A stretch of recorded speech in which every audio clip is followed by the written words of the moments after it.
So firstly, we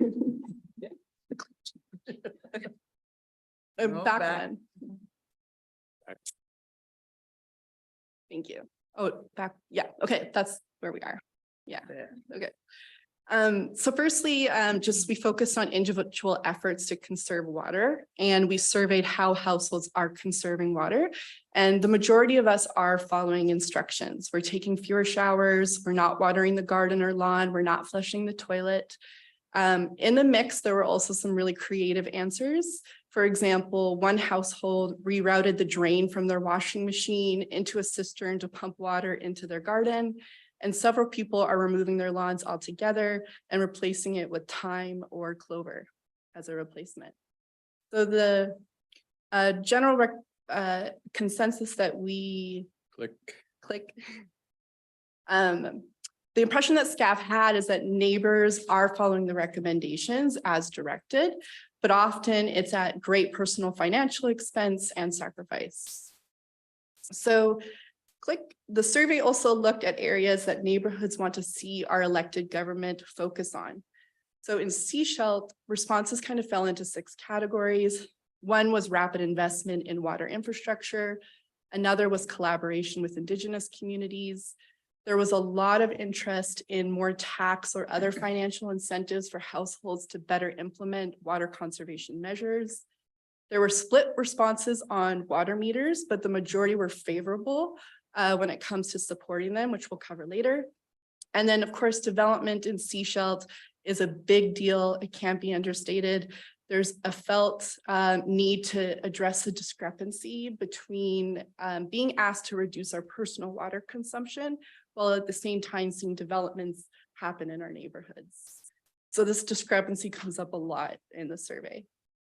And lastly, neighbors also felt that more transparent communication is needed on the topic of water. So we posed the same question about the SCRD, and again, much of the same response. They want to see more investment in infrastructure, improve the incentives for rainwater collection more than what already exists, more government collaboration, accountability, and lastly, the topic of more communication came up again. Based on what we are hearing, we asked people to rank their priorities from highest to lowest. And the 3 main areas that emerged were investment, again, in water infrastructure, and then this addressing the discrepancies with new developments. So a moratorium on new development is strongly supported, and so is enforcement of water efficient policies, designs, or technologies for new development. And lastly, open and transparent communication on water came up. So what we found interesting is that the SCRD and District of Sechelt are already focusing a lot on these recommendations. But what stood out for us through the survey is that just because you're working on it doesn't mean that the community necessarily knows about it. So we asked our neighbors, how do you get your water news? They said about 82% of them get their information through the Coast Reporter, 42% through word of mouth, 14% from council meetings, and 45% of people that we asked of our community associations get their information through community associations. So that's interesting. Next. We also used the water survey to get some early input from neighbors on the upcoming installation of water meters. As I mentioned, there were split responses, but mostly favorable. However, there are some aspects that residents want council and staff to hopefully address in the rollout. Concerns about cost came up a lot, especially as it relates to sort of equity and fairness. So large families or low income households. Another question that came up a lot was monitoring and enforcement. What can we expect when it comes to that? There's an interest in knowing the timeline and process for implementation. And lastly, there were questions about what support will be offered for a household if they have to fix leak. We also used it as an opportunity to ask about the use of non-potable filling stations at the Sechelt Water Resource Center. 80% of respondents said they rarely used it, whereas 15% used it once or more a week. When we asked why they didn't use it, Click. The common answers that came up were no transportation, physical limitations or accessibility concerns, lack of awareness that it existed, or it just wasn't needed, or they felt it was inconvenient. And lastly, this slide is actually here to convey some emotion. So as you might expect, there were a range of negative emotions expressed through the survey responses. They were kind of curated using some AI, but there was a lot of frustration, anxiety, and the sense of helplessness. And so we felt it was important to acknowledge that. We know that council and staff hear a lot of feedback from the community on this topic, and it's often communicated using these emotions. So we just want to acknowledge the sacrifice of members in our community and their experience. And we want to look beyond those feelings at the ideas and the common themes and recommendations. So lastly, here we are, speaking of recommendations. SCAF has identified 6 top recommendations that came out of the survey that we wanted to present to council and staff. They are as follows. So one is rapid investment in water infrastructure, water storage, including a consideration for gray water. The second is more communication, public awareness and education on water. What's the plan? What's happening? What are some of the solutions? The third is the considering a moratorium on new development in order to put staff energy to focus solely on addressing the water crisis. Fourthly is enforcement of water efficient policies and technologies when it comes to new development. A fifth idea was implementation of a mobile non-potable water truck. This would be more accessible, especially considering our senior population, but also it would be welcomed by our gardening community. 60% of survey respondents said they grow food in their garden. And lastly, financial incentives. So there is an SCRD rebate program, but Sechelt residents are interested in seeing more options to help them in their home. And so that concludes our presentation on our SCAF water survey. So thank you for your time. Great. Thank you. Thanks. Yes. Council, questions for our delegation? Councillor Bell? Councillor Bell, that's okay. That's all right. Yeah. All right, thank you. First of all, I'd like to thank SCAF very much for your time putting the survey together and also for doing the survey and compiling the results. So thank you for this. The question around communication comes up quite often. And the one number that I was kind of surprised about was the 6.7% of respondents presently use the SCRDs, Let's Talk Water. And that's a fairly comprehensive site for information. Have you any thoughts on that in terms of why that might be? Anything you've heard? What we did here was it's not user friendly. It's focused towards the positive aspects that they are doing and not really meeting us or meeting the citizens where their needs are or what their feelings are. Remember that whole slide about anxiety and frustration and anger? What they typically are saying is what they're doing. And yet I think that what we're seeing is that there's a lot of delays and a lot of projects that aren't coming to fruition, and there seems to be concrete sequential development of projects, and yet there doesn't seem to be a comprehensive plan and project management that is carrying them out in a timely fashion. So people, it's not answering the questions that they have. They're more, it seems to be more self-supporting.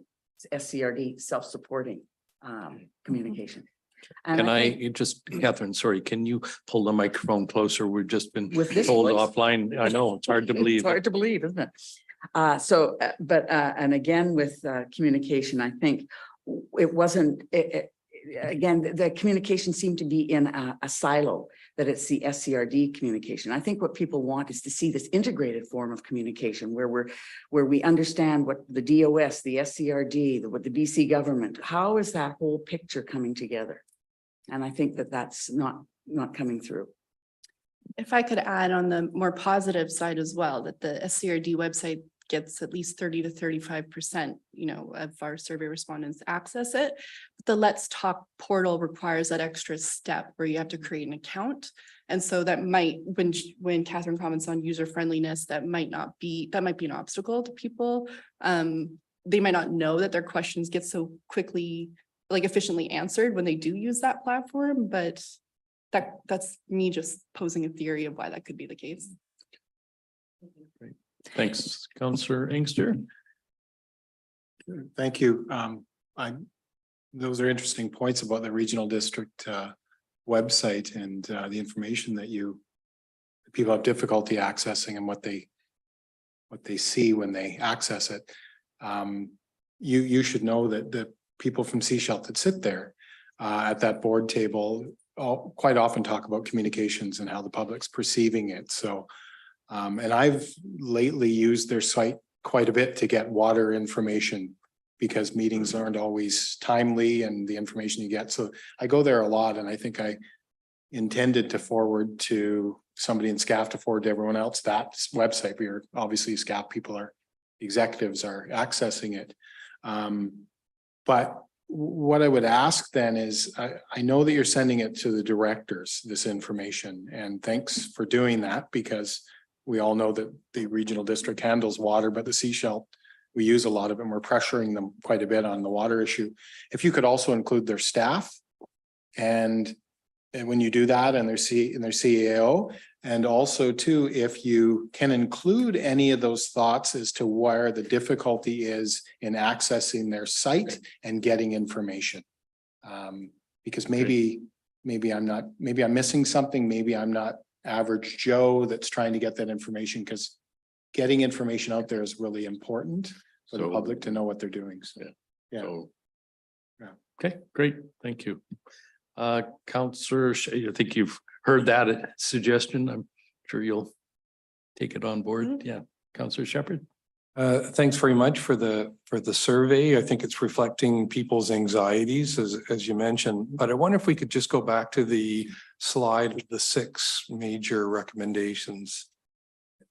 If that's possible. Olson.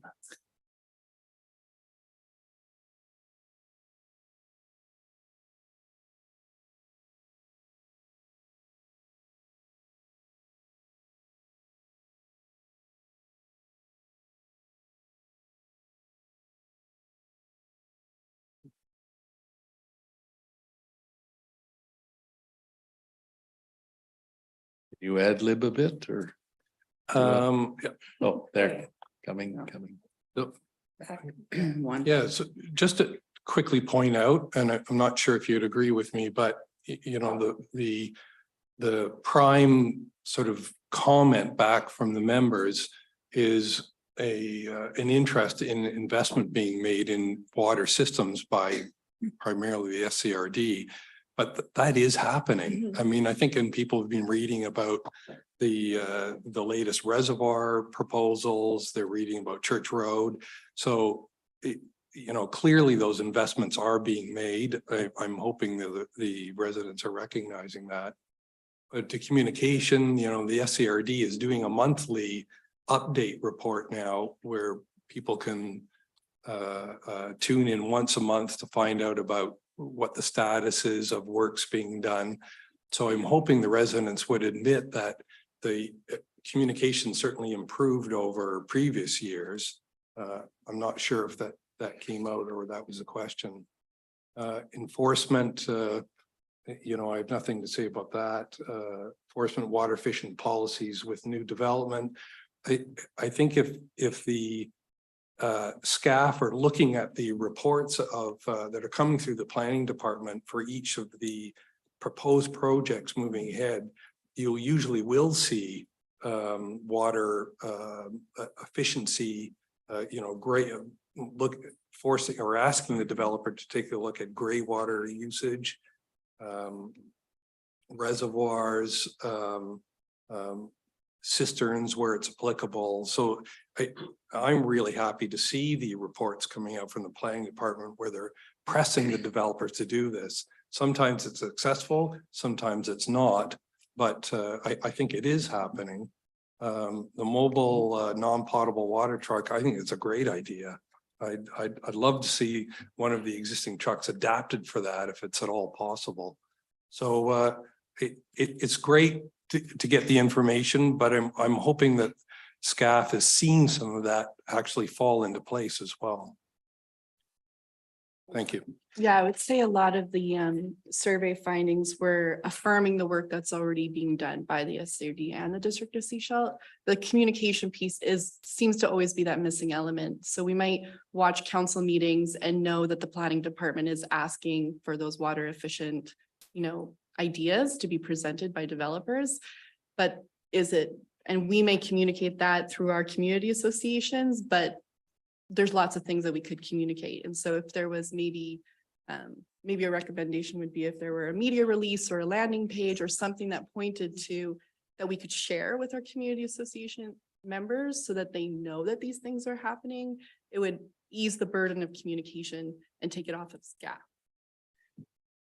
And I'd like to add that Okay, just keep Sorry. it short. We've got to move along. I'm afraid. And I'd Yeah. just like to, with respect to development, that the language that the community associations have seen with respect to water, different water retention or gray water use was investigate. So we actually haven't seen yet any actual implementation or ensuring that the developers actually do this and that there's a consequence if they don't.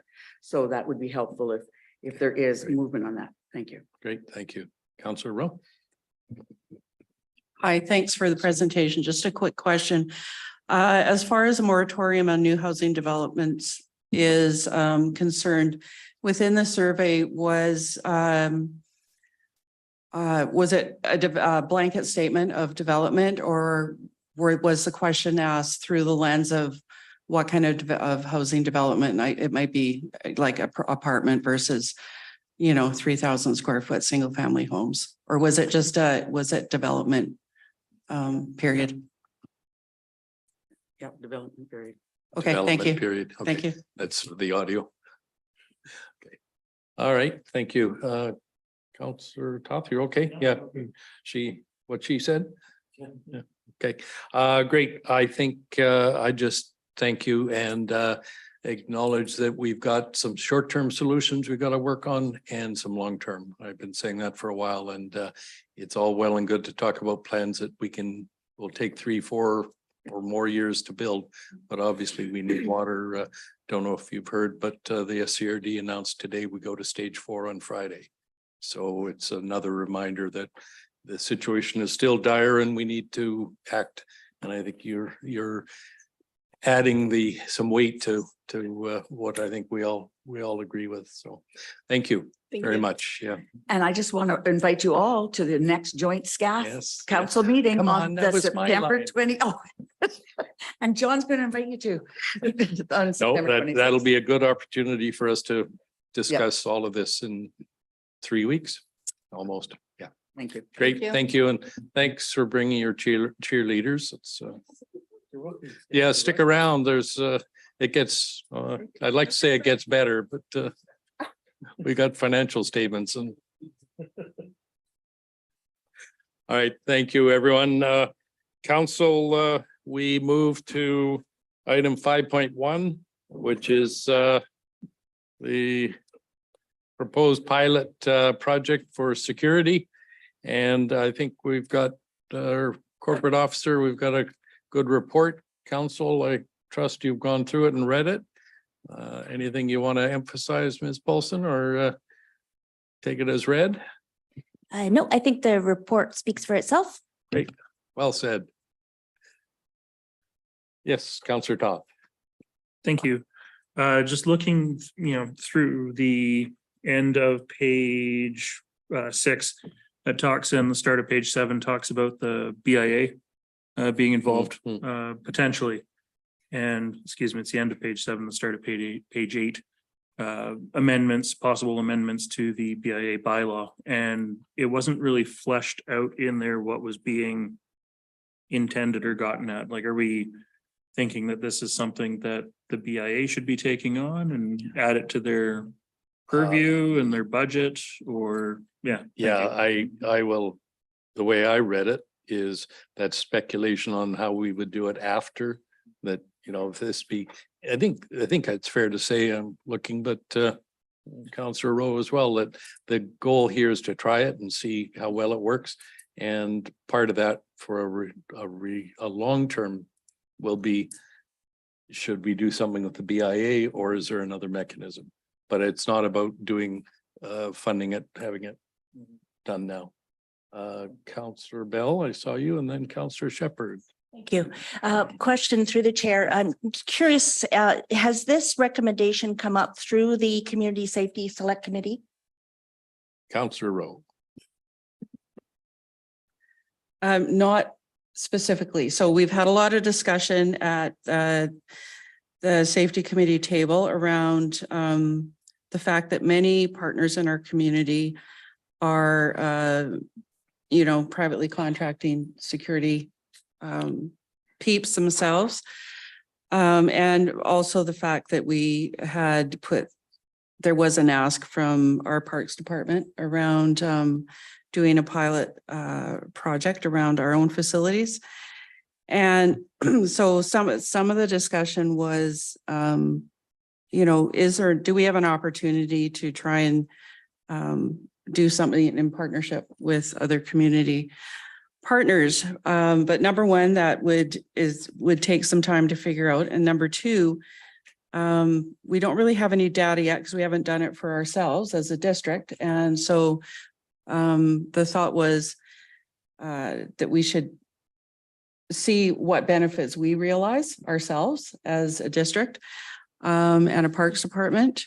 And then at that point, we could have further discussion at the table. To be honest, this plan has not been discussed with the committee at the committee table.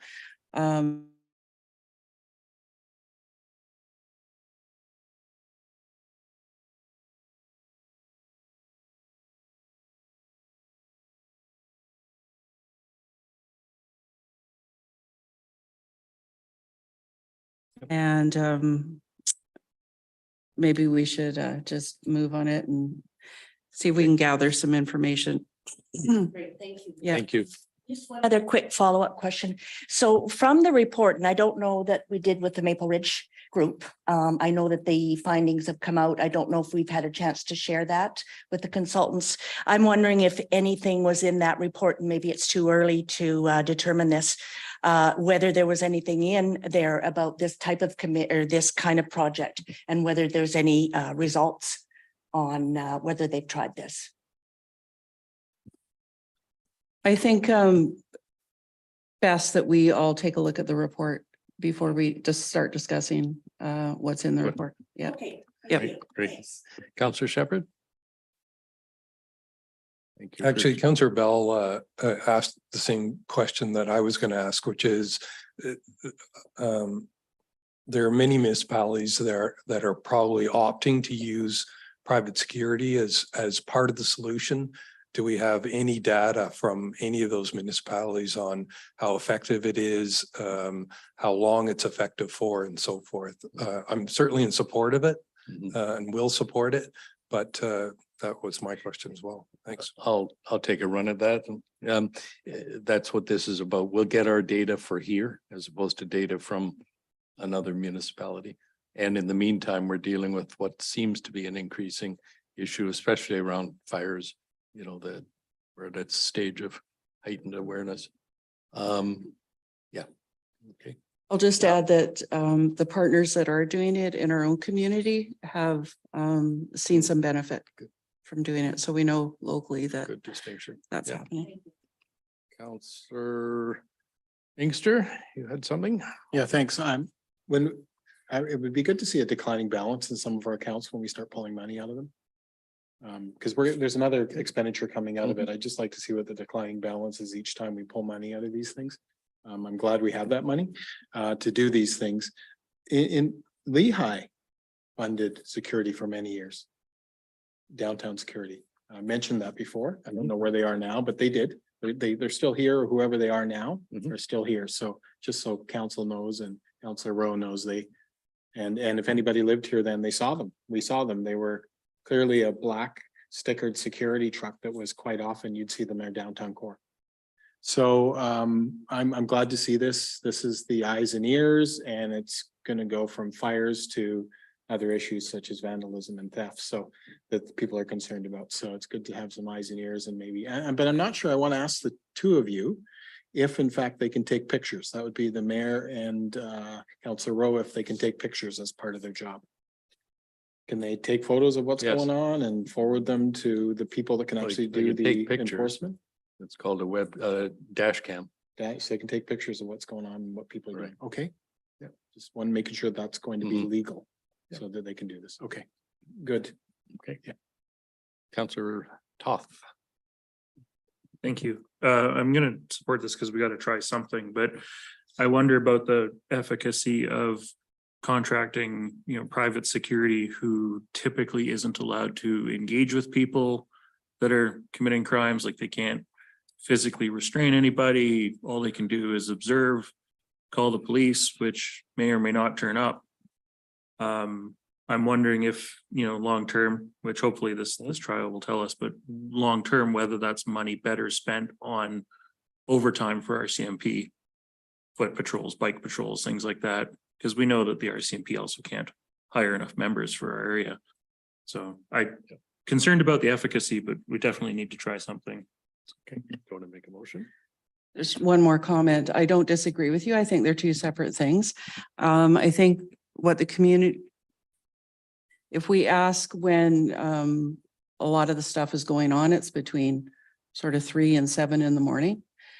And I think, this is just another way to have some eyes on the community, and which is will be helpful to the RCMP, but I don't disagree with you. I think there's a couple layers of support that's required. And while I have the microphone, I will move the recommendation as written on page 6. Thank you. And I see a second, and a third. Yeah. Okay, microphone, please. Yeah, I think Councillor Toth knows this because we've talked about it. I think $50,000 is 3 months of an extra officer. One shift, one officer. That's what $50,000 is. One security person. One police officer. Oh. It's the quarter of a cost of one police officer as part of that single shift. That's how expensive policing Oh, is. I see. I Yeah. see where you're going. Yeah, Okay, great. Thanks for that.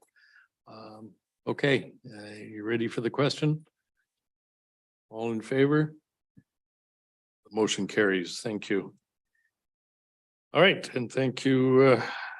Sure, we'll have lots more from the committee and next steps. I think council staff are ready to go out to seek some submissions. We'll follow our procurement policy and we expect to have some responses fairly quickly, which would be great. We can now go then to item 5.2, which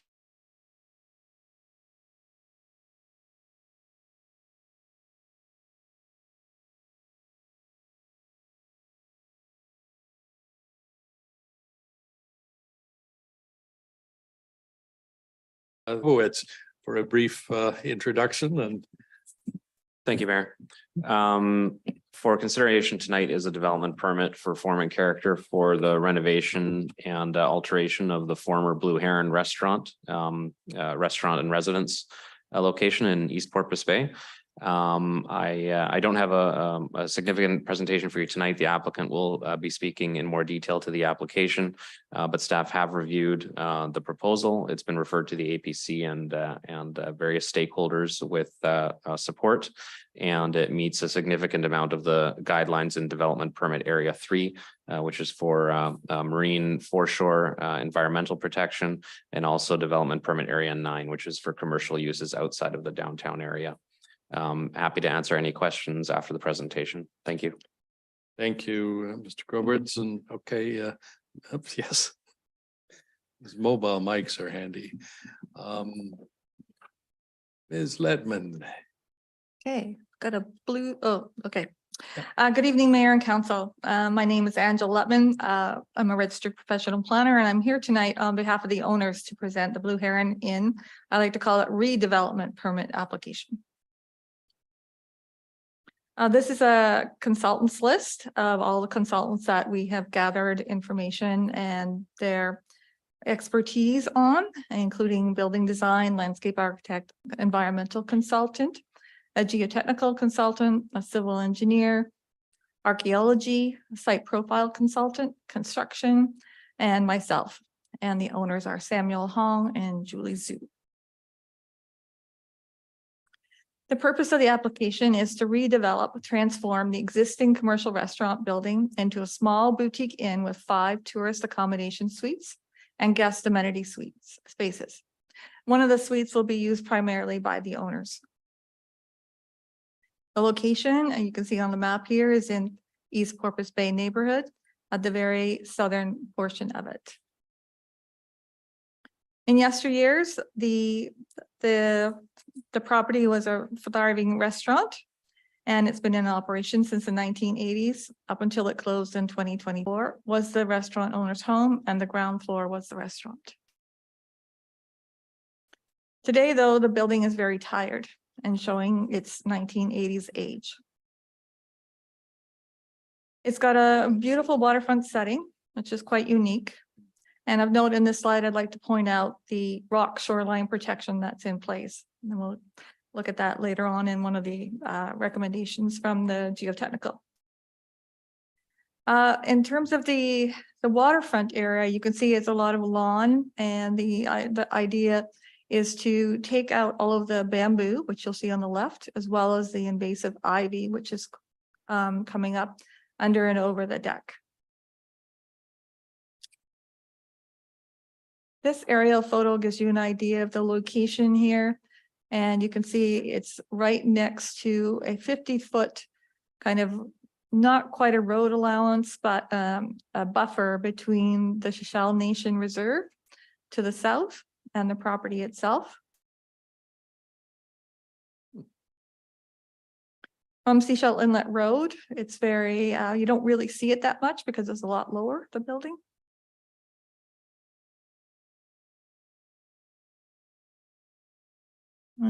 Just the clicker not working.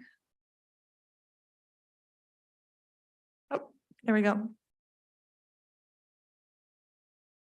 This is a view from the Edgewater Park. You can see the dock that protrudes, that comes out from the property there. It's a naturally sandy beach at low tide. So a survey was done in 2021. And to identify the existing building's location, the elevation of the building relative to the current natural boundary of the ocean, and the topography of the property. It was discovered at that time that a portion of the existing building and a garden shed were encroaching over the property line onto the Shishal Nation Reserve. And you can see that in the corner of that building along that south property line. There's a better detail coming up on that. In terms of development permit area number 3, there was an environmental assessment done.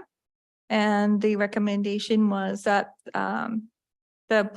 portioning the shoreline for human use and ecological value is a recommendation for any future development plans. And that the back shore would benefit from native restoration planting. In terms of geotechnical assessment, we wanted to consider if the building itself was in a flood area. But when it was determined that the elevation of the deck and the bottom floor are 4.2 meters above, roughly they're actually a little higher, they're about 4.3. And Benjamin Smale engineer determined the flood area was 4.2 meters at this Seashell Inlet location. So it was also his recommendation that it's important that the owner of the development continue to maintain the existing shoreline protection on the western shores of the lot. In terms of the environmental site contamination, that was done based on the fact that it did have industrial zoning, had never been used for industry, but it had been used for commerce. So that was done, and no further investigation was warranted. That's the conclusion.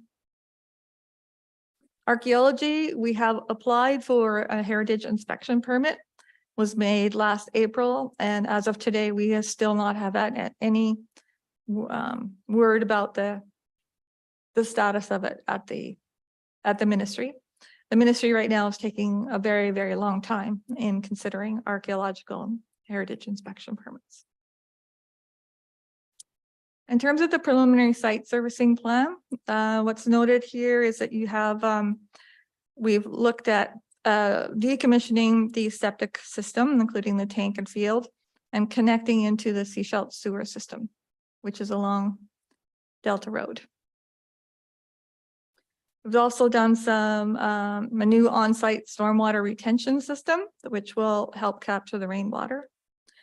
And you'll see in some of the landscaping that's coming up that there are some permeable paving and gravel parking areas.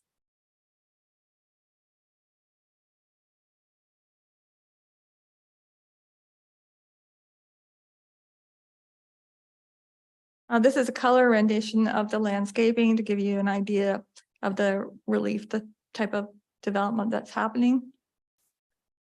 This is a more detailed landscaping plan that shows the number of plants, et cetera, and the location of them. And in terms of the plant list, you'll note that they're drought tolerant and mostly native plants, shrubs, and trees. So what's going into there? They'll also be very hardy in terms of after 2 years of being taken care of, they'll be self-sustaining, I believe, mostly, unless we have huge droughts. Angela, I wonder, could I just stop for a second and just see if council has questions? Because we have seen a lot of this, I think, before. Have you? Seems so. Maybe I've just paid more attention to it, but Okay. I'll just take a moment just because there is a lot of data. We did get a lot in our agenda as well. So Okay, well, let's just want to be sure that everyone's clear about yeah. the variances. and that's sort of what I'm looking Yeah. for. So you Do can have see any the questions? No? building Okay. setback requirements are the side yard, Delta Road, 6 meters, we're giving 36, the existing building is at 36 meters. The side yard to the south is 3 meters minimum. We're asking as part of the development permit that it be reduced to 0.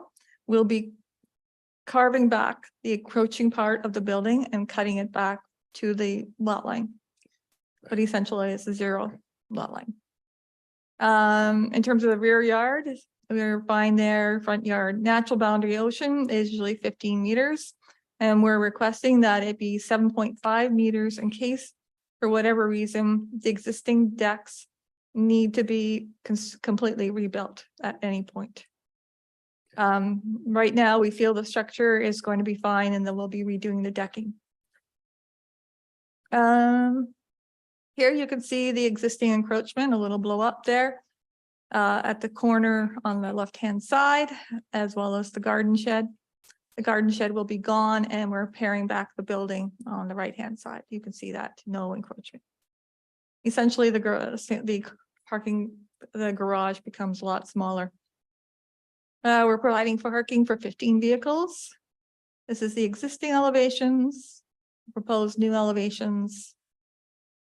The side existing, you can see the low pitched roof. And the proposed has got a new shed roof. It gives it a bit more architectural detail as well as varying material for siding. And then these are the proposed 3-dimensional renderings of the building.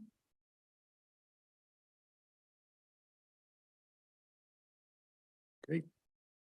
Thank you. Thank you. Okay. Council, any? Councillor Bell, a question? Yes, through the chair, I'm not sure, I'll just ask the question. On page, let's see, 14 of the proposal here.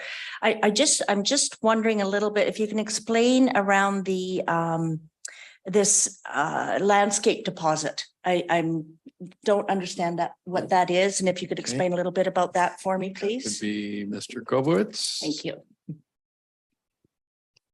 Thank you, Councillor Bell. Landscape deposit is taken for all development permits in order to ensure the survival and the follow through on landscaping. Okay. It's something outside the purview of a typical building permit. Mhm. So development permits are typically used to secure exterior landscaping of the project. Okay, thank you. Okay.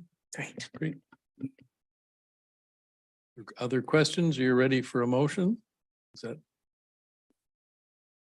Okay, Comfortable with most of it. I just wanted a clarification. Maybe staff can answer this. The setback on my only concern with this project, looking at it is seaside, ocean side effect and the dock. I'm glad the dock's off the ground so that we can continue to protect the eel beds. It's a big issue now Mhm. because it's for the circle of life, right? Food, fish. So I'm glad it's off the ground. Angela, that from what I can see, from what I remember, but the setback, I'm just a little confused about that is I guess Angela or staff, it's the existing deck is there anyway in the setback is what I'm assuming. The existing deck is there? I'll let Mr. Grobowitz confirm, but yes, I Yeah. think so. Yeah, in this case, this is an existing encroachment, so it would be non-conforming. There'd be no further expansion allowed of the deck.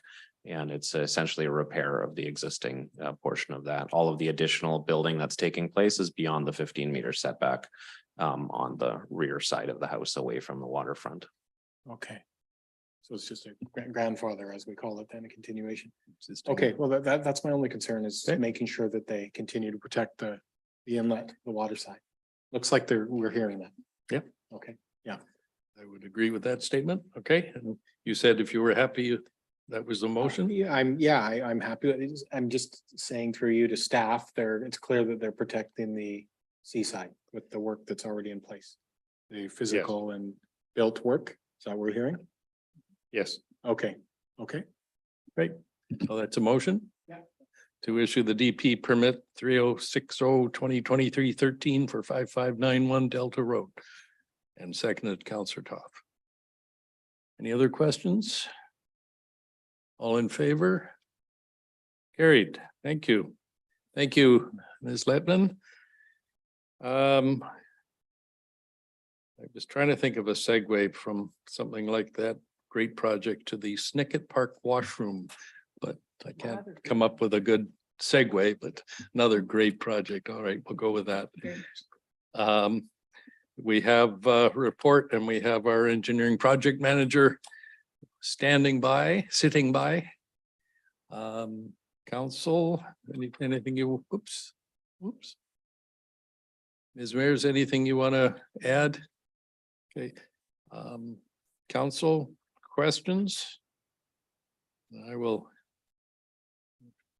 You get to go first if you would like. You've got that half posed. I do have that half posed. Okay, while you're getting ready, I just want to identify, and I understand the need, I guess, to do this, but essentially we're taking a number of things out of this project because the budget has gone up because of the delays and the need for ARC studies, but we're losing some things in this.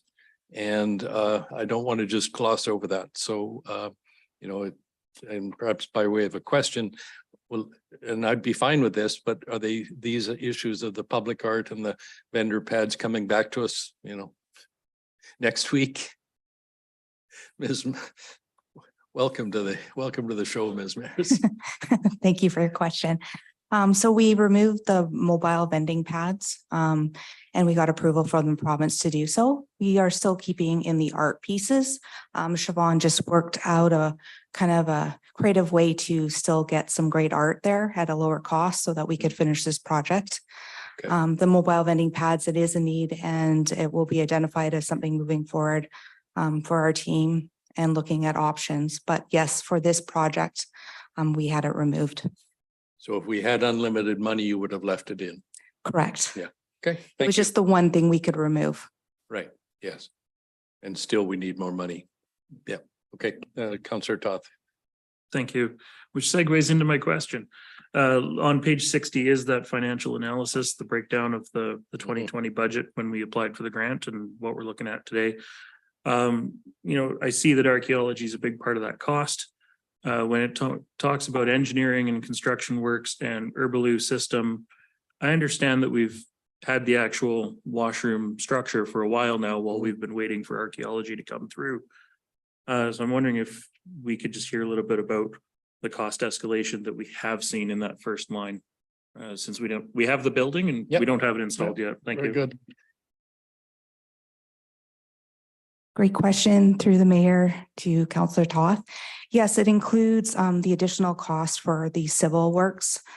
We had to buy a water system to hold the wastewater system. We had to get electrical kiosks. We did a lot of these things early on and holding on to them. But some of the other components from 2020, the costs have just increased so much over the last 3 years that our contingency just couldn't hold that cost increase. And we also don't want to go into this project with no contingency, knowing that there's rock and what if we find some further archaeology artifacts in this area. So that's what we're looking for. Thank you. So as a follow-up then, given that we are looking at a $60,000 contingency, if everything goes absolutely right for the first time ever on a civic project, would staff be looking to reallocate any leftover contingency towards some of the things that might have had to have been cut in this motion tonight? Yeah.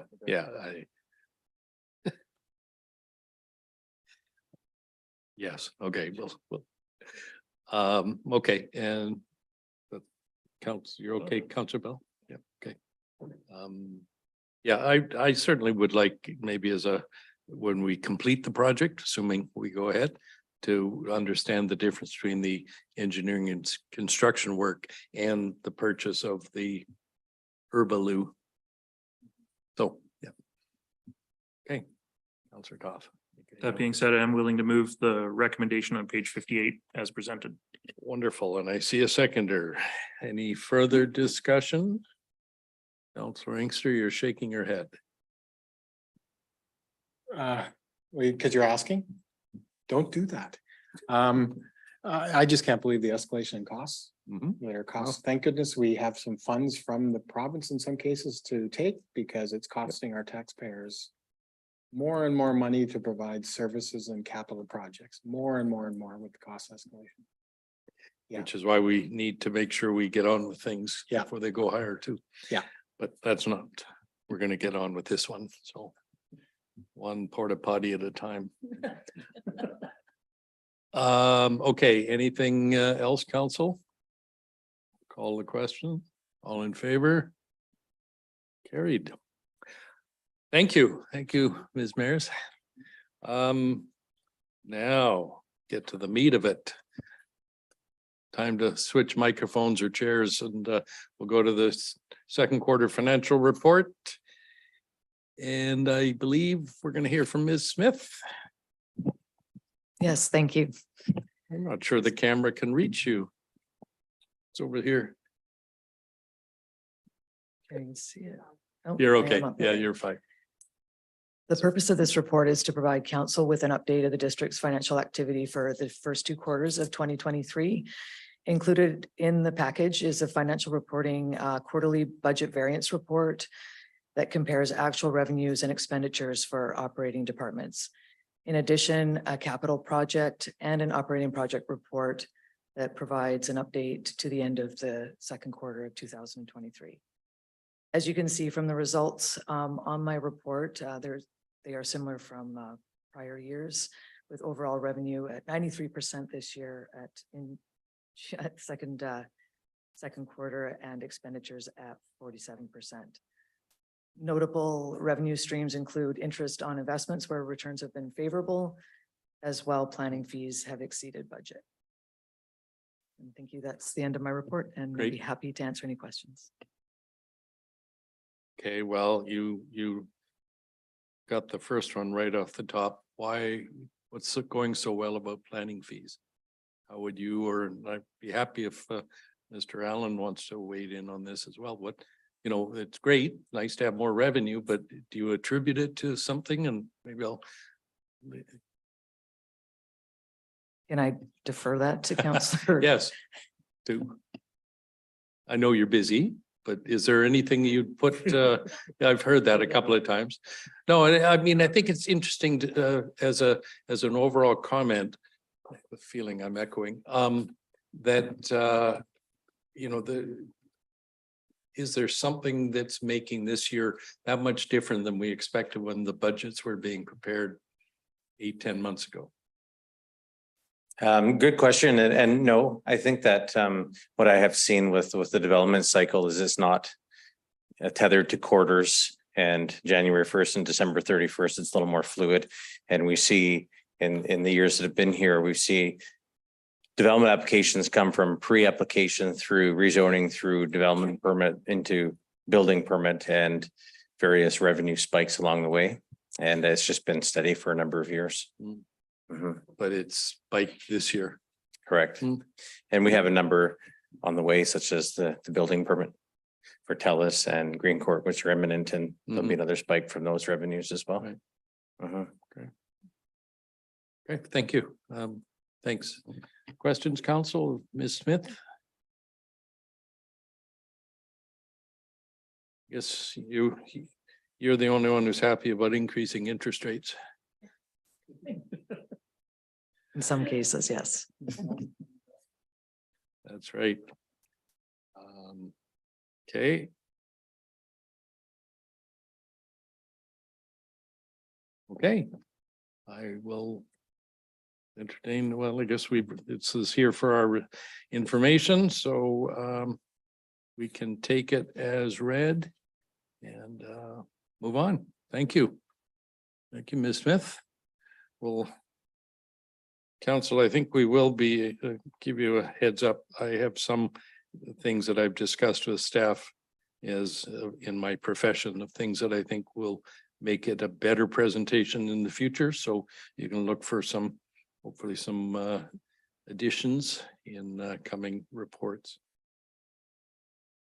Now we get to turn it over, speaking of which, to Mr. Douglas.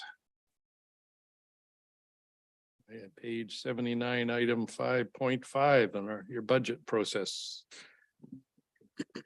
Annually, we try to set a budget process for the current year's or the next year's budget.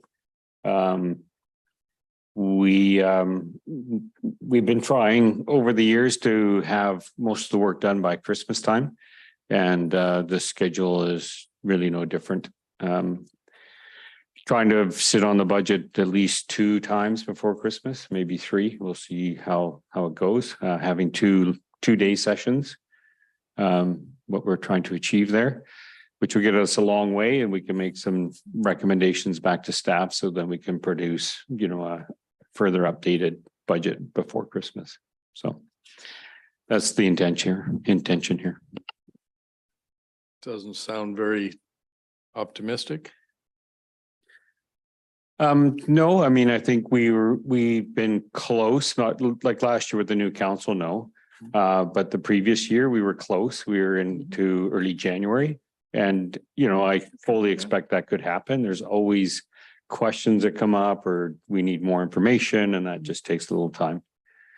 But we were very, very close to the schedule 2 years ago. Great.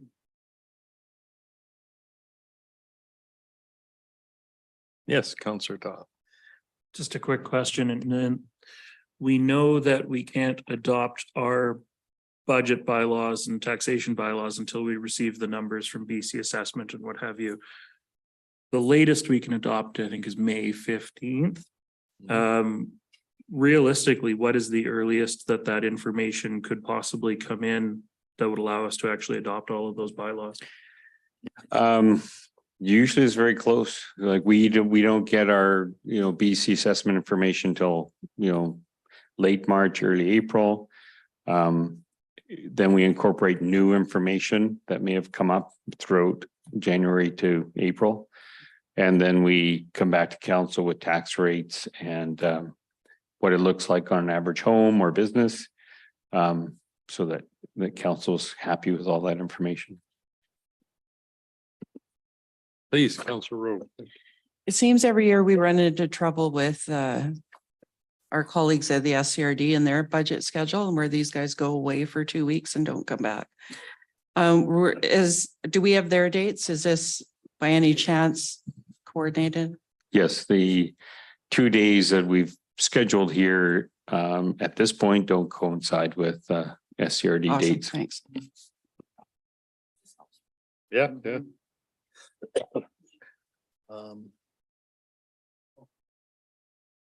Okay. All right, so that's is the website survey up?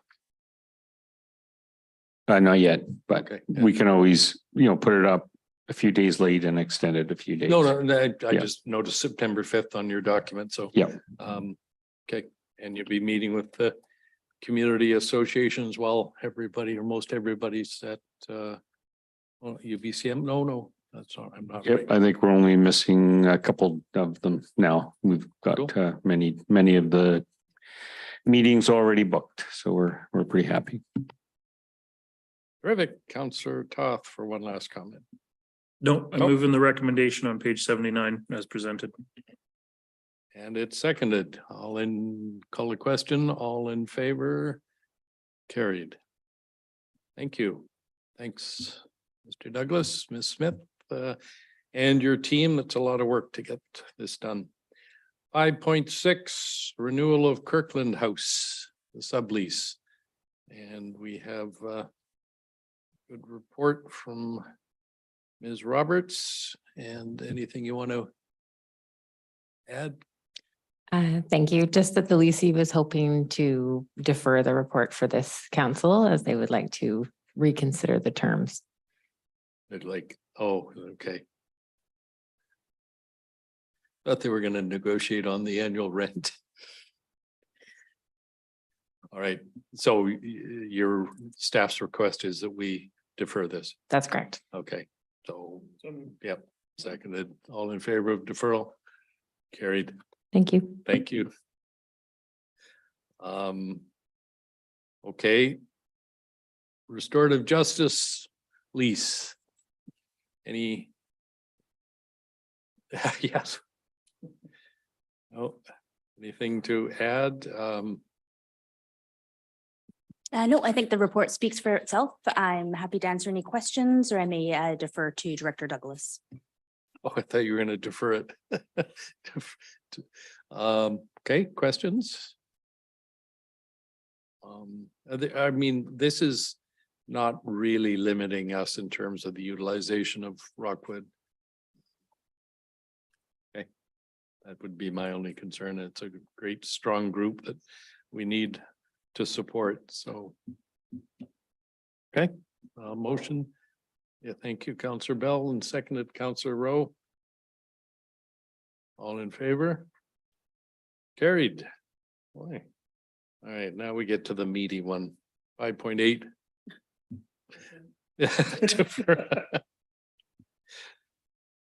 All right, I think it should be how about you move this motion since you're not named? Okay, yes. No, I don't have any questions. I'm happy to move the recommendation here on page 103. Okay, a second.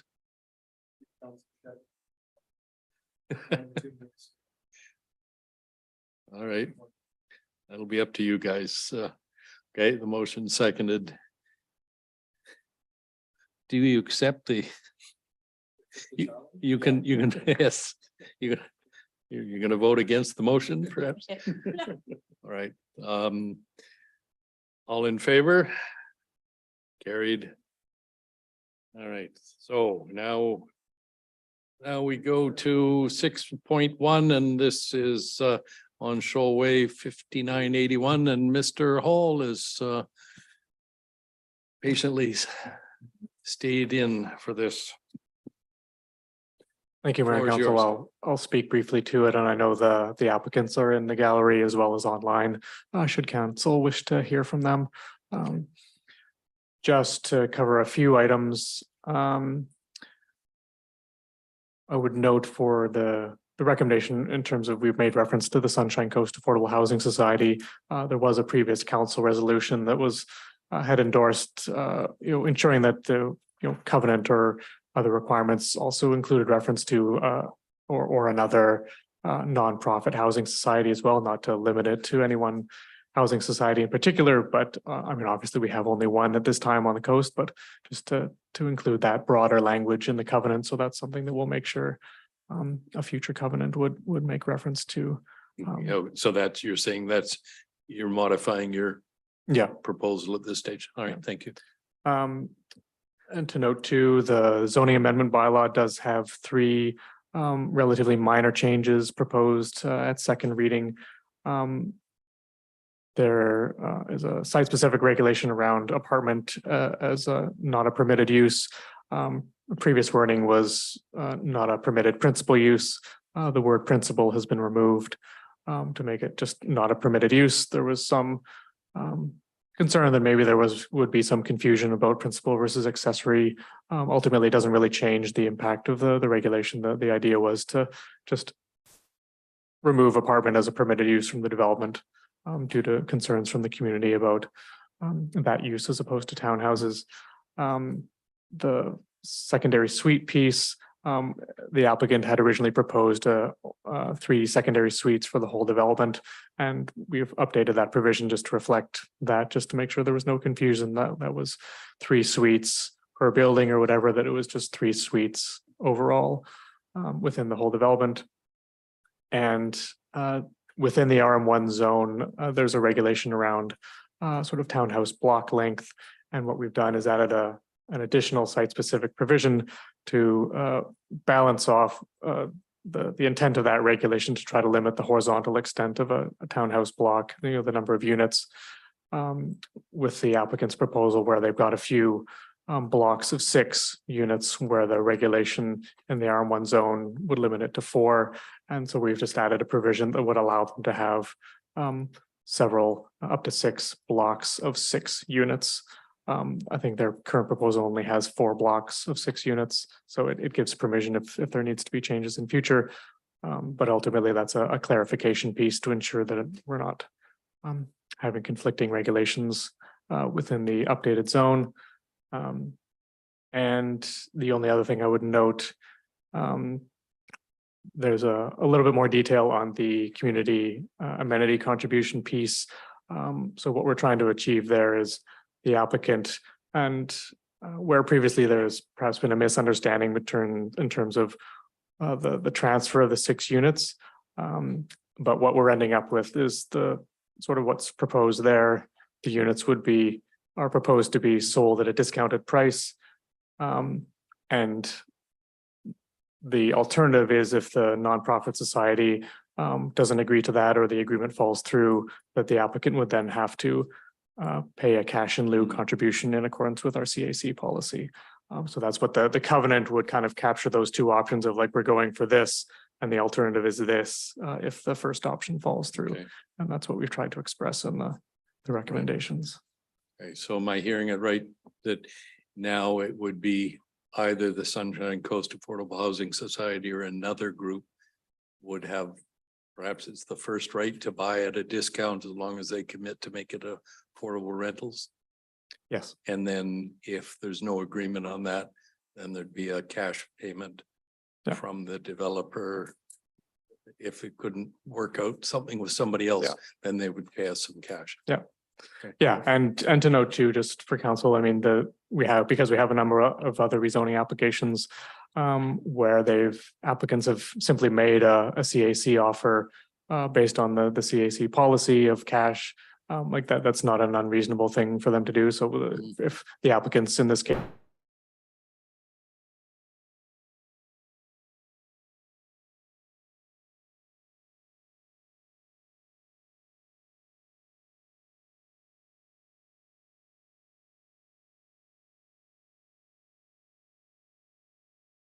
to get to the first option. Yep. Whether it's the Affordable Housing Society or somebody else, because getting a bit of cash doesn't get the affordable homes. So, okay, thanks. I'm sorry, I've been kind of back and forth, but is that? Yep, no, that's okay. And you mentioned the developer. Yes, they have a representative here in the gallery as well as online. And Aiden, is it? Oh, did you have anything to add? That would be wonderful if you keep it short.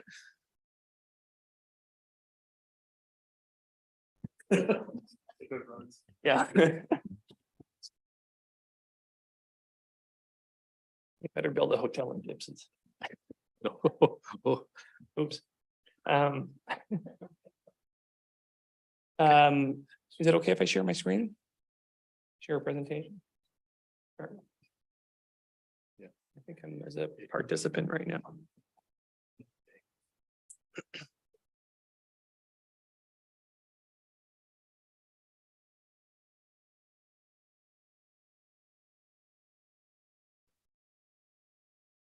Council, just while we're waiting for, I'm sorry, Aiden, I should be using your surname. I don't know it, so. Aiden works, surely. Okay, great. Okay, thanks. Any questions for Mr. Hall? Yes, Councillor Bell, please.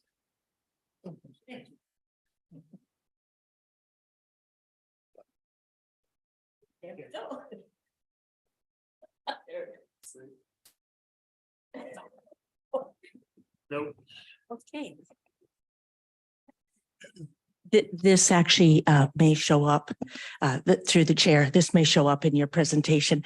I just seem to recall that there was also, and this might not have changed, as I say, there were 6 accessible units that were all to be part of the project. They're still in here. Okay, thank you. Yeah, maybe just for now. Yeah. Okay, please. Okay, thank you. Good evening, Mayor and Council. My name is Aiden Shirley. I'm a principal and development manager with City State. Gaetan Royer, one of my partners, is also joining online. He's available to answer questions afterwards. We're excited to present to you today an OCP amendment and rezoning application for 5981 Shoal Way. The site is surrounded by amenities, including schools, parks, sports fields, a church, and a daycare. It's also close to the number 3 bus route, which runs to downtown Sechelt. Our updated site plan since first reading last December responds to feedback from council and neighbors. You'll notice that phase 1 is now exclusively slab on grade townhouse units as opposed to the stacked units that we had before. This minimizes the impact to neighbors on St. Andrews Place by reducing the unit count and the trip generation that rely on Link Street. Construction access will mostly be from Shoal Way. That avoids noise from heavy vehicles. Slab on grade units are also faster to construct and they reduce the carbon footprint. And I'll just note that the owner and developer is also considering prefabricated construction methods that will help reduce construction time. This image here provides a better visual of site access. Up to 36 units would be accessed via Link Street, and phases 2 and 3, which are up to 80 units, would be accessed via Shoal Way. As we heard earlier tonight, water conservation has long been of utmost importance on the coast. The good news is that new developments like 5981 Shoal Way provide opportunities for the district to secure stronger conservation measures through the rezoning process. This project delivers several key benefits for water conservation, including a stormwater detention pond, which will be used for dry season irrigation, a focus on drought tolerant landscaping, and low flow appliances and fixtures. A low flow toilet alone can save up to 50,000 liters of water per year. The project boasts several key amenity offerings, including a large outdoor play area with a playground and dozens of planter boxes to teach residents about the importance of food security and urban gardening. The outdoor amenity areas will be accessible via an on-site pathway. Our CAC proposal has not changed since first reading. We continue to offer a contribution commensurate in value to Council Policy 3.5.8, which is $5,000 per townhouse unit. This will either be delivered as a subsidy to a non-market housing operator or as a cash contribution with each phase of the project. If a partnership is unsuccessful, the owner has agreed to offer 50% of the project's total CACs with phase 1 of the development. This equates to an extra $110,000. Speaking of budget spikes, with phase 1, beyond the $180,000 that would be payable based on $5,000 per unit for 36 units. We're asking for your support of our offer to provide this contribution upon building permit issuance. The reasons for doing so are simple. Interest rates are high. Sechelt is a difficult market to get financing in due to its relatively small size, and payment at the building permit stage allows the developer to roll this cost into their financing. A vote in support of this offer shows a commitment to help deliver more housing on the coast where there is no tangible downside to the district. It would be paid perhaps a few months after development permit issuance. Secondly, deferring payment until BP provides us with the greatest amount of runway, as the mayor alluded to earlier, to secure a partnership with a nonprofit organization. It helps keep options open. Bear in mind that this contribution is over and above the extension, the dedication of both Fairway Avenue and Link Street. Fortunately, I was able to change the slide. I took out the first piece as Mr. Hall already alluded to it. So the only sort of change from the staff recommendation that we're asking for is support for the CAC payment upon building permit issuance. Thank you. Myself and Gaetan are available to answer questions. Thank you. So just to be clear, the CAC contribution would be, if I heard correctly, if there's not a affordable housing society that takes up if they take it up, the cash is not part of this transaction. That's correct. The value of the subsidy to the nonprofit housing organization would be equivalent to a cash payment. Okay, thank you. Okay. Councillor Inkster, thank you. Sorry. Thanks. Just some clarification. It was alluded to by, what was your name? Aidan? Mr. Shirley. Mr. Shirley. Yeah, I kind of got garbled when I heard that. So, Councillor Mr. Shirley, okay. The Links Road, work's being done on Links Road? That's what I heard, that last bit there? Dedication. Dedication. Through the chair, it's proposed to be extended. Currently, it provides access to St. Andrews Place. Yeah. And it would be extended to the west. And as you can see on the site plan up here, there would be 2 access roads into the site off of Links. Oh, okay. You probably doesn't make sense to do that. It's just, is any additional work being done to Links though? Doesn't exist. No, I know, but if council goes up there and looks at the existing road, it's kind of a half road, so. That's what I was wondering. Through the chair, the dedication would be a 10-meter dedication. I believe the intent would be to acquire the other 10 meters from the property owner to the south, although I'll defer that question to staff ultimately. Okay. We can't. We're limited by our technology. Yeah, I guess there's maybe 2 aspects to this. One is for the portion of Links that would be on this property, in order to get the full width of a road, the southern property would need to dedicate the other half of that road. In terms of the existing portion of Links that would go back to the main road, that's something we haven't yet determined if there would be additional upgrades that the applicant would need to do to that road. That's something we would look at probably as part of the subdivision servicing aspect. We can look at extended works there if there's a need to make improvements to Links Road beyond the property frontage, but that hasn't been determined at this time. Okay.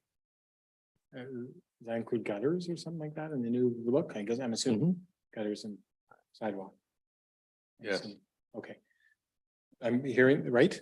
We put sidewalks in. Yeah, we great. put Okay, it's gonna be, they're gonna be truncated though, because there isn't, Links is just not a good road until this proposal, so it'll be interesting.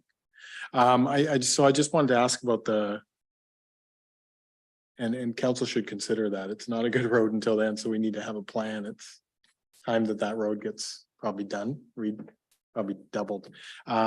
Just because of what's happening there. So I just wanted to ask you about the look of the building through you to yourself presenting. That's the pictures that you're presenting, is that what the final look of the building will be as we see now that you've done that? The previous pictures, you had a lot of images there.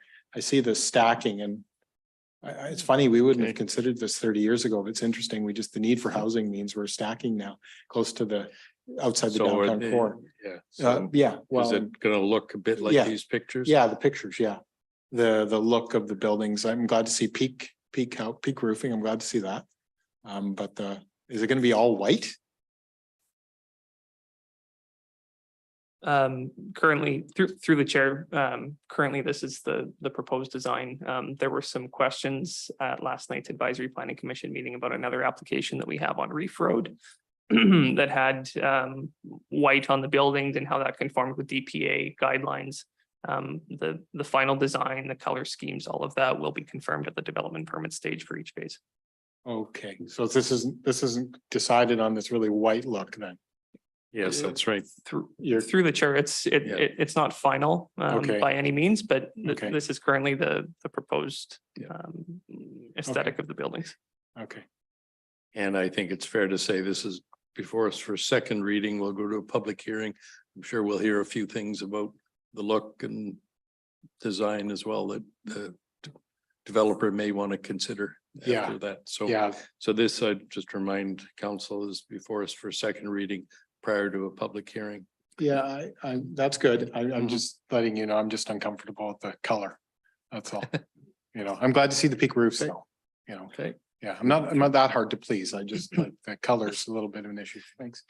Through the chair, I do believe that a development permit for form and character will go back to advisory planning commission as well. So they will also have input at that stage of the project on the design. Is that a hand? No. Anything, folks? Okay, well, Councillor Toth is pondering, so what is in front of us if we were to go with a motion? We'll need to make some word changes. Because the change that does.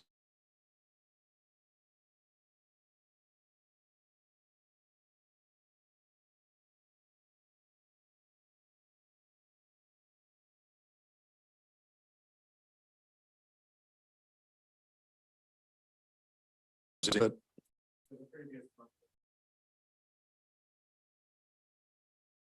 okay, I'm trying to figure out how we do it. We're gonna have a motion now. Okay. Yes. Please, oops. This one works. There. Thank you. I guess in reading the recommendations that are here, the intent and objective would be to transfer 6 townhouse units with that $80,000 discount. Is there any wiggle room either for the developer or within the recommendations that we're looking at here? If the Affordable Housing Society or other nonprofit doesn't want to or isn't able to action 6, can they do 3 with double the discount? Like the value of the discount is what we're really shooting for. I'm just wondering if the specifics could tangle things up further down the road. Okay, that's interesting. So could we do 1, 2, and 3 and not move 4 at this point? I'm sort of looking around going, have I just breached all sorts of protocols or? Yes, please, Mr. Allen.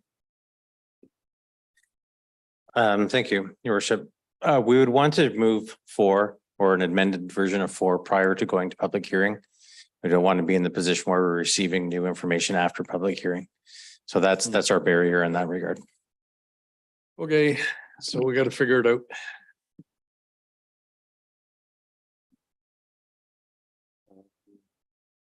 Because I think to follow your point, then there could be a third part, which is, or any mix of, all of 6, none of 6, or something else in between is, I think, what you're asking. Yeah. Yeah, okay,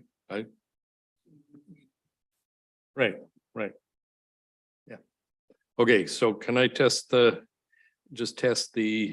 council? So are there any concerns about 1, 2, and 3 that you want to ask questions about? Then on 4A, I think is clear. And 4B is clear, except B1 would be transfer unencumbered title to the SCAHS or other mutually acceptable nonprofit housing society. Yes.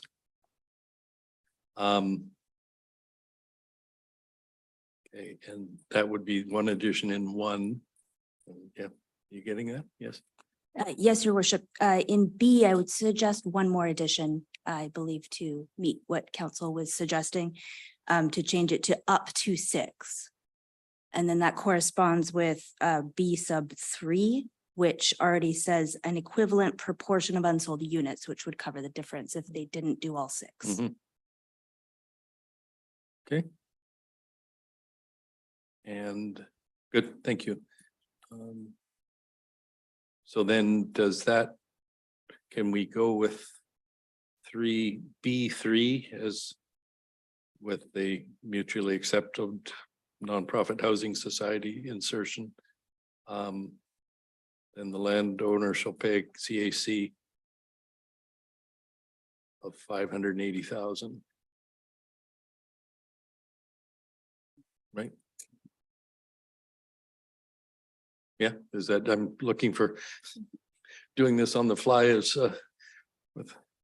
I'd be happy to restate the motion, just so everyone's clear. I'm just trying to make sure so in 3, if we're going to make a contribution, is the payment, because I don't know if I said this, but I was concerned if we're not going to get the value until the end of the construction, when the units are actually provided, then why would is it equitable to be asking the owner to pay part of this 580 during each phase?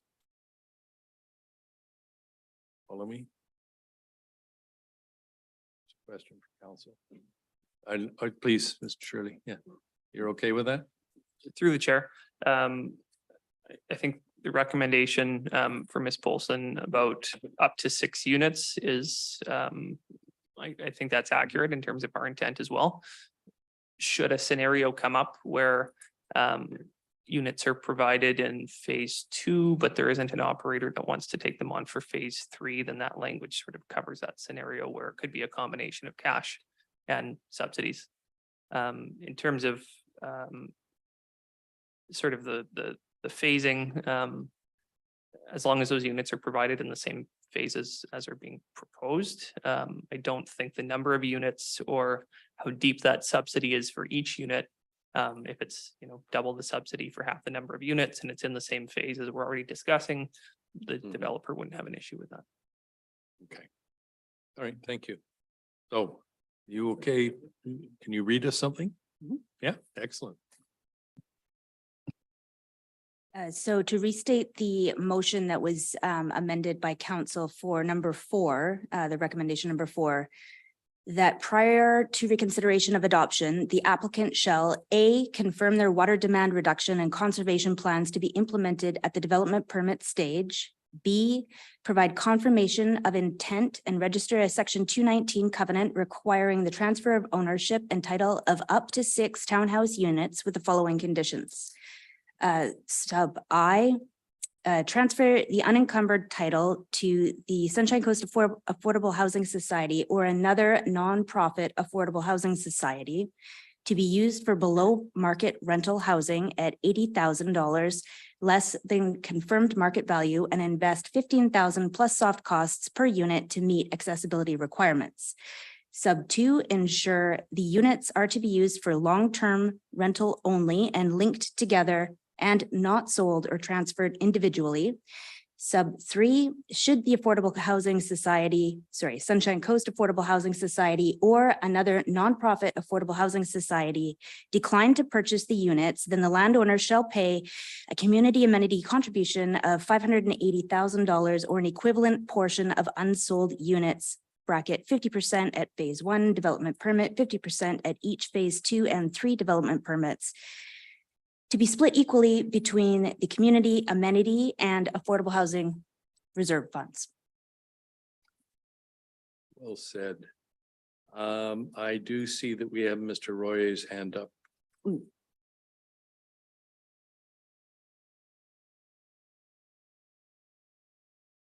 He's now, yes, Mr. Roy, we should be able to hear you now.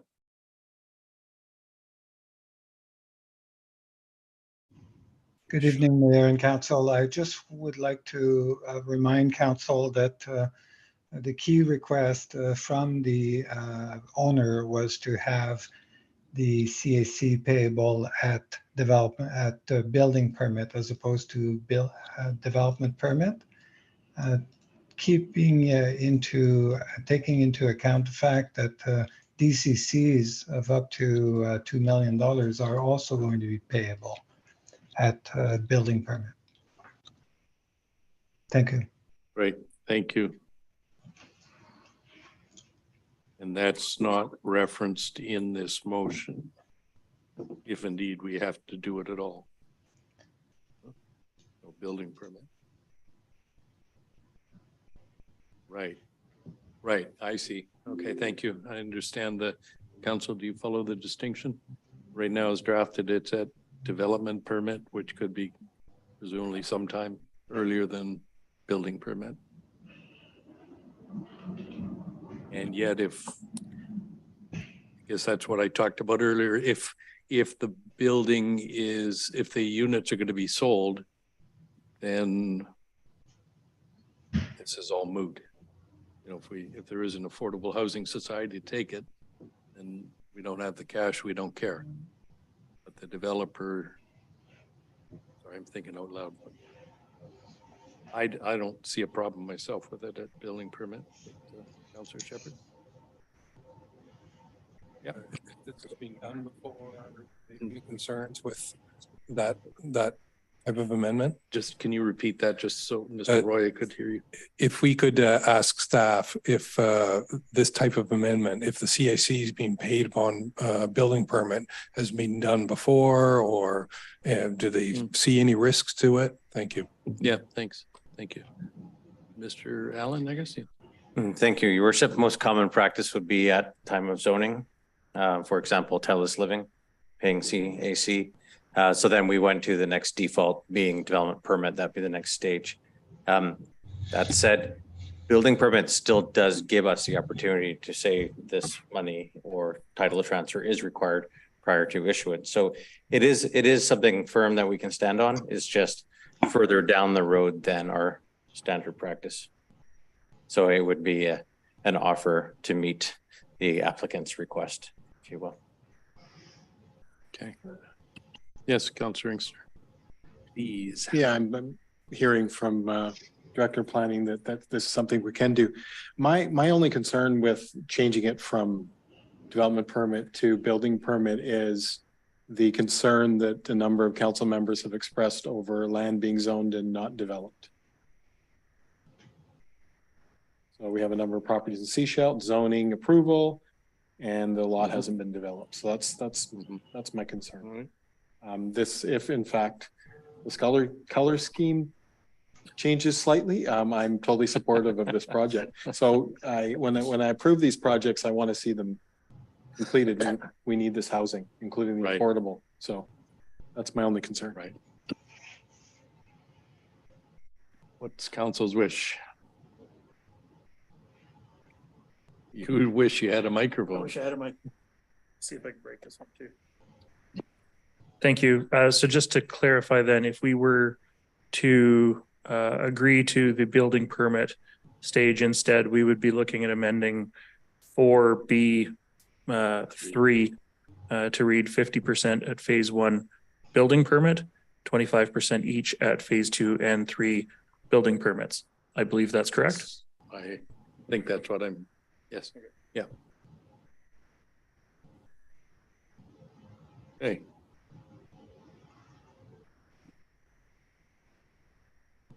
I'm willing to move the recommendations as have been wordsmithed by our corporate officer and ourselves here with the other affordable housing society provider and also the building permit stage. So remove the 2 references to development permits and insert building permits. Correct. And that So otherwise that's a 1, 2, motion. 3 as presented. Okay. That's a motion. Is there a seconder? There is a seconder. All right. Okay. Any other discussion? Ready for the question? Sorry, your worship, just a point of clarification. Were recommendations 1 to 3 moved along with that? Yes, As presented and 4 with the amendments? Okay, Right. thank you. okay, here, seeing no other questions, I'll call the question. All in favor?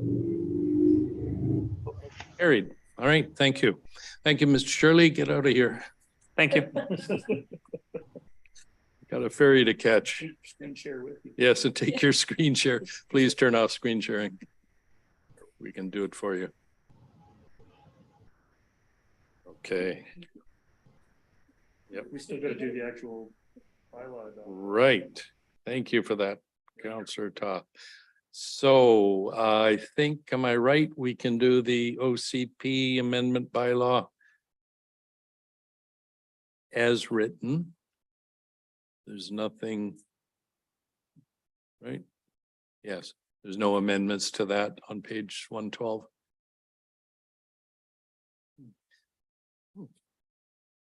He's not leaving. I heard ferry and I thought you had to leave. Okay. All right. Am I, Mr. Allen or Mr. Hall, are we okay as drafted? I think, yeah. Okay. Council, with your indulgence, on page 112, we have the bylaw number 49231, 2022, re 5981 Shoal Way for second reading. Motion, please. Second. Any discussion? All in favor? Carried. And then the zoning amendment bylaw is the same. Yep. Okay, motion, thank you for second reading. A seconder for a second reading. Yes, thank you. Any discussion, any questions? Okay, all in favor? Carried. There. All right. Thank you. Thank you. Take the rest of the night off. Yeah, not you, not you. Council, so we go to item 6.2. This is the council code of conduct, and it's here before us for adoption as presented, subject to your comments and questions. Yes, please, council. Looks great. Happy to move recommendations 1 and 2 on page 116 as presented. Thank you. Were you yawning or was that a? Oh, thank you. Okay. Any discussion? No? Okay. I'll call the question. All in favor? Opposed? I didn't see a vote. Okay, thank you. Yep. We're gonna actually do the bylaw. Okay, so we have the bylaw number 619, 2023. And that is before us for adoption. Moved, second. Any discussion? Looking to make sure I didn't have anything. Sure I didn't. Okay, all in favor? Carried. Council remuneration bylaw. This is amendments to tie into the new code of conduct. And I think it's self-explanatory. Council's had a chance to look at it. That's a motion, Councilor Bell. Thank you. Seconder. I saw a second. Okay. All in favor? Carried. Woohoo. Okay, so at that point, we go to councillor reports. No, we don't. Wishful thinking. Do anything to avoid all this. Council, we have several sets of minutes before us and look to you for, yes, please, Councillor Toth. Thank you. I'm just wondering, can I move 7.1 through 7.8 for adoption all as one block? 7 point. They're all council meetings. Mm-hmm. So, and there are for adoption. She nodded. Is this, am I being set up here? Is this prearranged? No. Okay, I thank you. Did anybody have any, not matters arising, but any egregious clerical or other corrections? Oh, okay. You okay with a motion of that sort? Yep. All in favor of adoption? Carried. You got another omnibus resolution, Councillor Top? I mean, since you called on me, sure. I would like to move items 7.9, 7.10, and 7.11 for endorsement. Well done. Seconded. Okay. All in favor? Carried. You're on a roll. I'll move 7.12 for receipt. All in favor of, I did see a second, and all in favor? Carried. All right, well. Yes, these are, so the next were the community safety meeting, 7:13 and 7:14. Yes, please, a question. Thank you. Looking at 7.13 on page 183. Item 2.3 mentions an email address that Councillor Rowe was to meet with the manager of communications to discuss sharing this email with the public.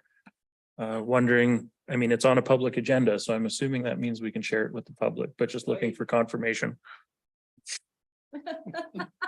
I'll even give you a microphone. It was really more a question about how we were going to market it. We don't want sort of 911 calls going to that email, but that email is being used quite well. Yeah, it is live. And I think 178. Just I want to, I don't think anybody, I think people will understand, but recommendation 3 says that council defer the growing community fund. I think it should read that council consider defer the use of the growing community fund until after strategic planning.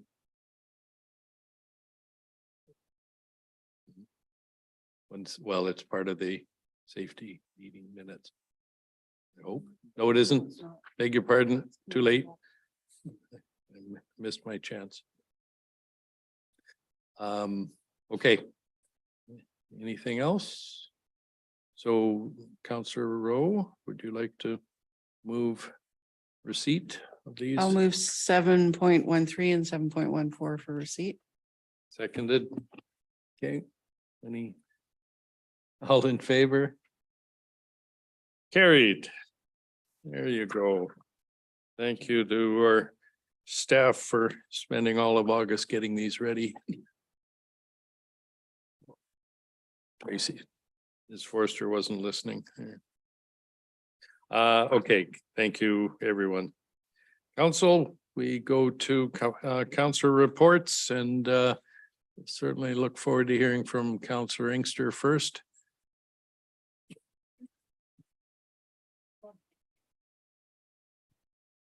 As we're going linear. Oh, we're We'll coming go from this straight side? down Okay. the table. Council took a lot of August off, as we all know, and staff was probably happy with. But it's good to be part of the awards, the Community Forest Awards, and be part of some emergency management discussions in August. Yeah, I think it was a couple of meetings that we did deal with where emergency management outside of the regular meetings that we had to deal with. And as well, the one with the minister yesterday that then was continued at the Water Resource Center. So that was good to have those discussions. Two things I'm looking forward to in terms of reports is the STR report, which I think we'll be seeing in 6 to 8 weeks. November. November. Yeah, okay, so 6 to 8, maybe later November. So I'm looking forward to seeing the report of that, the first year of that for discussion. And I hope we can talk about, because it's gonna start raining soon. So water is gonna start to, we're gonna not worry about it again for a while, I just know it. But the other one is fires. Is that I hope we can talk about the emergency management issues when it comes to fires in May next year. Just before the summer, come back to that subject if in fact we don't do it over the winter. It's just those two topics. We know water is a big issue, but forest fires is a huge issue. So I hope we can come back to that. Because there's been a lot of talk about it in the last month and it's been kind of because what we've been seeing in BC in the local fires, but we can't let that go away. So I agree. That's to you. Yeah, that's to you to talk about it, bring it back in May, maybe. I wish we could say tools down until May. I think we're not out of the woods. Yeah. Pun intended. Yeah. Now, so. Okay, thanks. Councillor Rowe? I'm gonna pass, make it super juicy in September. It is September. Yeah, that's why you're passing, yeah. What day is it? Yeah. Yeah. No. I don't think that one works. Here. Seems to work. Test. I'm good. I don't have anything to report. I know we were talking about the Regional Accessibility Committee and trying to get its report done by September. And it hasn't met yet. So there's no update there. That was the only council related business I would have expected to report back on over August. So other than that, it's been a lot of construction projects for other people. And just, I think I'm right, that committee is a regional committee, so it involves getting the other parties. Is it configured, populated? Have all the different agencies appointed? The last I had heard, advertisements went out to solicit members of the public to join that committee. I don't know anything further than that yet. And that's through the SCRD, I guess it's managing that. Getting a head shake over there, so I'm going to defer to the corporate staff. Your worship, an ad was placed in August and the deadline for submissions will be Friday, September the 8th. So this Friday, and several applications have been received. But so we're handling that. It's a collaborative effort. Yeah, oh, okay, thank you. All right. Thank you. Councillor Bell? Yeah, I'll pass as well. No, maybe I will mention that yesterday we had the Minister of Emergency Preparedness and BC Economic Development Agency, and to the Sunshine Coast, there was a number of organizations that participated, the District of Sechelt, SCRD, fire chief, police, etc. We were able to share a lot of good information around what some of our challenges are. And I think it was a very good time for him to be here and to recognize that we are also needing support, and we'll be on the radar. I know we will in the future. Thank you. Thanks. Thank you. I will pass as well. I did catch some of the EPC meeting last night, 2 projects. So I know those will be coming to council this month. Thank you. I'm not ready.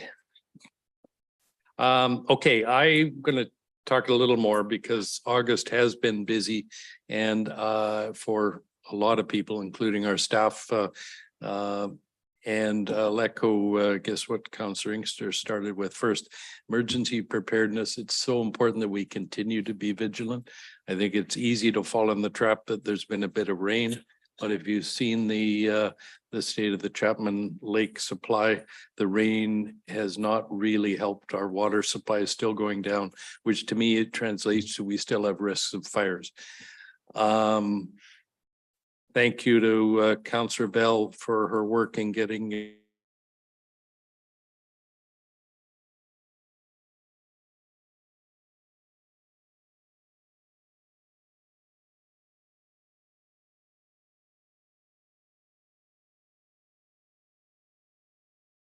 very positively to that.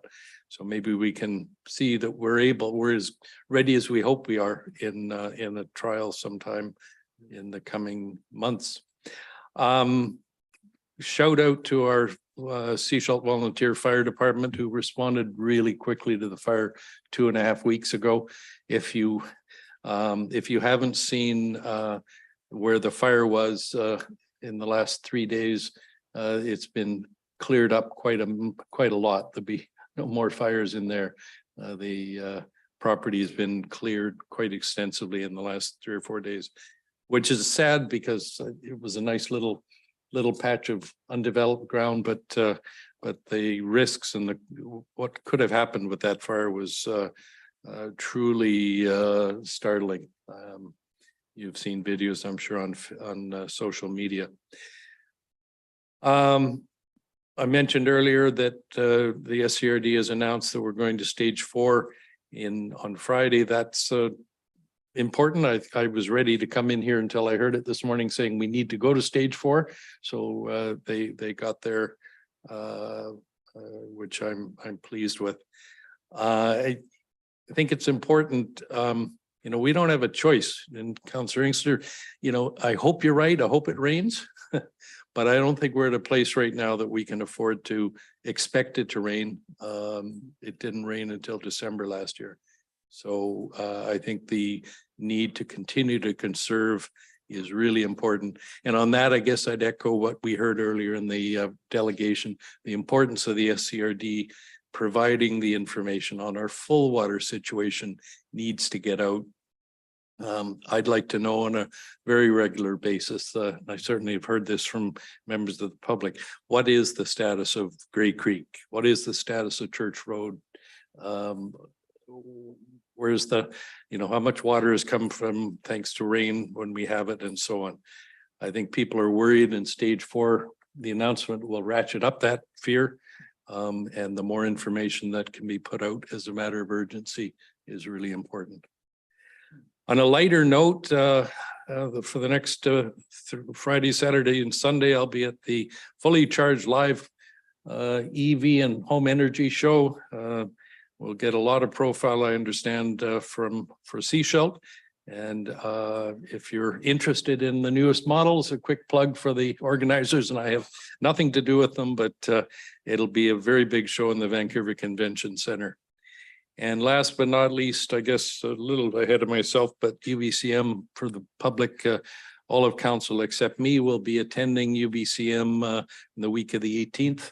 And that's a very full week for council to meet other councils and also hopefully meet some ministerial offices for the province. Unfortunately, my duties with the Green Municipal Fund require me to be in Ottawa. And a little bit of trivia, you can't get to Ottawa in one day, and so you only get in about 1 a.m. So it'll be a long week, but a good one, I'm sure. So, and I know, end on a wonderful 2 announcements. Congratulations to Smit Perek in our Sechelt Water Resource Center for achieving his level 2 wastewater certification. That's a real achievement, a lot of hard work. And the other thing, we've got a new member of the District of Sechelt family. And on August 18th, Kat and Serge Jetland became proud parents of Duncan Holden Jetland. So I think we can congratulate them and we look forward to meeting the youngest member of our team soon. On that note, we'll get to the SCRD reports. Anything? Oh, What? Do you want to go since your mic's on or? Well, meetings start next week. So not much else to say, although we're talking about water availability. And I think that Councillor Toth, Director Toth gave council a picture today that if he can repeat on the water availability in the lakes, etc., to the public, and hopefully the public gets the information on water. If you can recall what you said today. Just pull those numbers off the top of my head. It's okay. I have half of them written down already. Good. Close. Good. Yeah, so Chapman Lake we can access 830,000 cubic meters of water through the valves that are up there. Edwards Lake, we can access 810,000 cubic meters of water through the valves on that lake. The siphons allow us an additional 1 million cubic meters per lake. The reason that we're really needing to go to stage 4 at this point is that staff have been drawing down Chapman Lake primarily. And they can't activate the siphons unless we go to stage 4. There is still a fair bit of water in Edwards Lake because they've only been drawing it down for about the last week or so. And we have about 2.5 million cubic meters of water still in storage, if we include what we can access with the siphons on both lakes. So we do still have a ton of water. We actually have a lot more water than we did when stage 4 was called last year. And we still have Church Road, and we still have Great Creek that we're pulling water from. So that's sort of some of the numbers. I do agree, though, that stage 4 is going to ratchet up the anxiety in the community, which is rather unfortunate because it's what we need to do to access that additional water.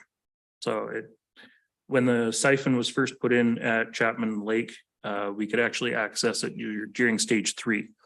And then that was changed in subsequent years. So we've lost out on that. Also thanks to the province. One other comment that I wanted to make about the emergency management side of things.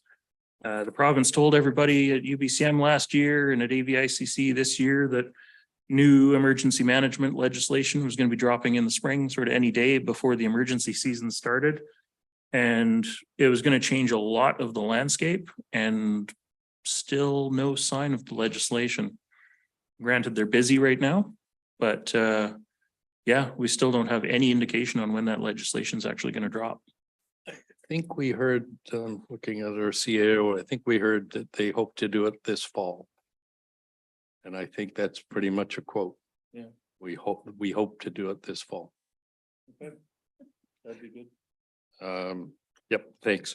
And yes, I think I agree with your numbers, and there is a lot of water there. The dilemma is we use about 27,000 cubic meters a day. So hopefully it rains, but anyways, so communication, I guess that's the main message. Thank you. And I'm sure everybody else thanks us for stopping talking. Council, anything else? Mr. Yates, anything else?